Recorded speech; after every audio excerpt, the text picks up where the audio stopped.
نجمی، یه ضربه از نجمی. امینی با در سود خودش باز نمیده.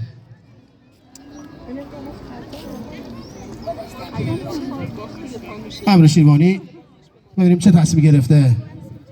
این خطایی که اعلام شده به نفع تیم هیئت چوگان شاهینشهر باشگاه پر افتخار آذرخش. امیرحسین عموچی کاپیتان این تیم.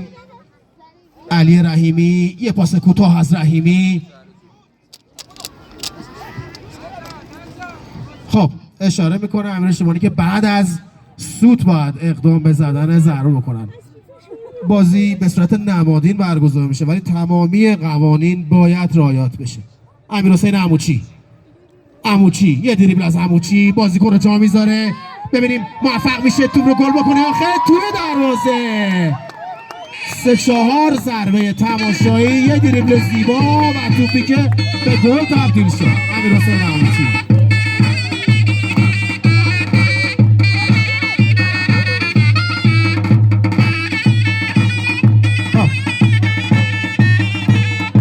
یکی گل رو دریافت کرد. انصافا خوب بازی کردن بچه‌های بخار. بازی قبلی هم خوب بازی کردن. یه مقداری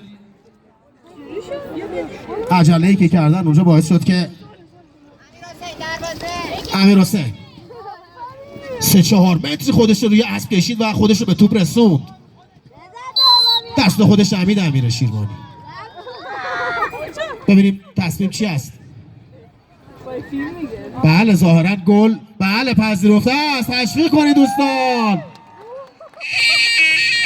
زننده گل دوست خوبم شما درمانی عزیز و سریعتر بیستن. ظاهرا گل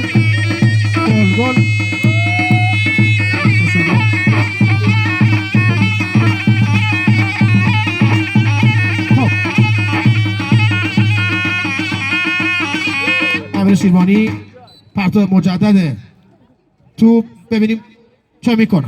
نجمی، امینی، یه ضربه از امینی زیبا خودش با دروازه.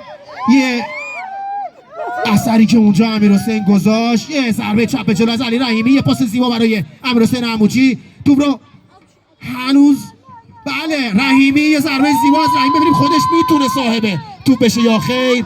رحیمی دست خودش دمید. بله ظاهرا دستشو باز کرده. اشاره میکنه به امیرحسین که هنگام تنه به تنه نباید آرنج خودشو باز بکنه. زمانی که دو بازیکن میجنگن با هم دیگه برای تصاحب توپ نباید آرنج بازیکن از بدنش جدا بشه. فقط تنه میشه زد روی اسب. دست نباید باز بشه. اگر دست باز بشه خطا اعلام میشه که این خطا به نفع تیم هیئت بخار اعلام شد. شمس الله نجمی توپ رو جا میذاره.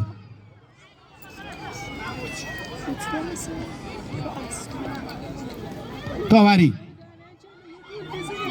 نجمی پشت سرش مشایعت میکنه.